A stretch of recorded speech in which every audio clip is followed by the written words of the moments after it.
पप्पू यादव कौन है?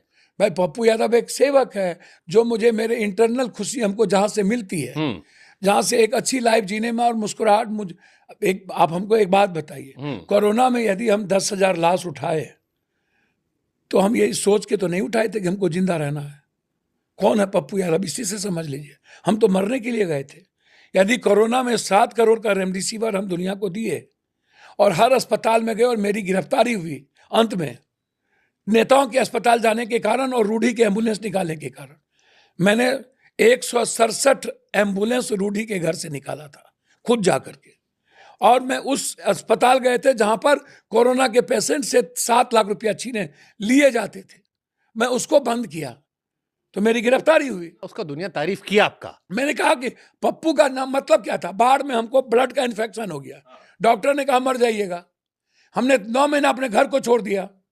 पप्पू का मतलब है दुनिया के लिए जीना, पप्पू का मतलब है दुनिया के लिए जिंदगी देना, पप्पू का मतलब है दूसरों के विचार, दूसरे के धर्म, दूसरों के जीने के तरीके के साथ प्रोटेक्ट करना, उसके साथ खड़ा होना। पप्पू का मतलब है दूसरों की खुशियां, दूसरों के जीने और मुस्कुराने का अवसर। पप्पू यही है। तो आप कह दिए ना? नहीं, ये दुनिया कहती है। अब देखिए इसमें भी 2 चीज होता है। हमको शेरो शायरी बड़ा शौक है। हाँ, एक बड़ा अच्छा शेर था कि हर चेहरे में होते हैं कई चेहरे, जिसको देखो बार बार देखो। जब पप्पू जी के बारे में हम पढ़ते हैं, लिखते हैं, या जो किताबों में छपा, अखबारों में छपा, तो हमको लगता है कि ये पॉलिटिक्स के संजय दत्त है। जिंदगी 2 हिस्सों में। देखिए एक बात आप समझिए, ये जो आप कोविड वाला बताइए सेकंड पार्ट है। जैसे संजय दत्त की जिंदगी में 2 हिस्सा है। एक बात सुनिए ना, मेरा एक ही हिस्सा है। हाँ। हम 21 साल के एज में एमएलए बने थे। हाँ। सारे 21 साल में मौज का रेख नहीं था। हाँ। और सारे 22 में हम एमपी बने, तब भी मौज का रेख नहीं था। और जब एमएलए बने थे तो इंडिपेंडेंट थे। और 11 एमएलए लेके हम लालू यादव को सपोर्ट किए थे। और जब हम कांग्रेस कॉलेज प्रेसिडेंट बने थे तब मेरी उम्र 18 थी। और जब हम माओवादी से लड़ने गए थे तब मेरी उम्र 19 थी। और जब हम नक्सल से लड़ रहे थे तब हमारी उम्र 20 थी। और जब हम एमएलए बने इंडिपेंडेंट, लालू यादव जी के लहर के बाद, जनता दल के लहर के बाद, बीपी सिंह के लहर के विपरीत, तब भी हम इंडिपेंडेंट थे। और जब जेल से, तिहाड़ से निकलने के बाद नरेंद्र मोदी की लहर थी और दोनों वाइफ हस्बैंड जीते, तब भी हम इंडिपेंडेंट थे।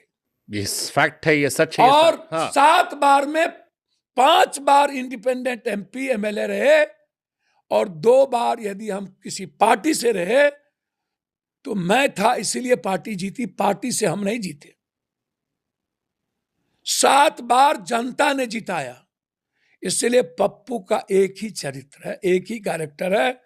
90 में भी इंडिपेंडेंट, 2024 में भी इंडिपेंडेंट। हाँ, लेकिन अब दुनिया में अब पप्पू यादव समाज सेवी है। अब पप्पू यादव कहते हैं कि भैया किसी घर में कोई समस्या है तो मैं खड़ा हूं। आप बाढ़ में परेशान है, घर में कोई मर गया है, मुंडन टुंडन क्रिकेट, हर जगह पप्पू यादव। अब छवि ये है।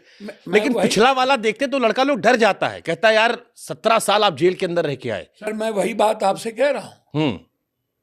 एक बात समझिए ना कि अंग्रेज के समय कितने लोग कितने साल जेल में रहे, नेहरू कितने रहे, कौन कितने रहे। हम जिस केस में थे उस केस में हम बड़ी हुए। सबूतों के अभाव में छोड़ा गया था। सर मैं तो वही कह रहा हूं, कोई सबूत नहीं। लोअर कोर्ट से परेशान किया गया। 2008 में हाई कोर्ट ने बरी किया मुझे सबूतों के अभाव। और मुझ पर कोई केस, जो केस हुए सिर्फ पॉलिटिकल। सर जिसके पास, जो आदमी आनंद मार्ग स्कूल का प्रोडक्ट हो, जो आनंद मूर्ति और ओशो के अलावा दूसरी फिलॉसफी नहीं जानता हो, जो प्रोफेसर बात्रा दो वर्ल्ड का सबसे बड़ा इकोनॉमिक्स हो, उससे सानिध्य और लगातार आनंद मार्ग की और ओशो की फिलॉसफी पर, जिसके पास आजादी के पहले से लेकर के 9000 से लेकर अपनी जमीन पर जिसका बाप दादा चलता हो, वो आदमी बाहुबली नहीं हो सकता।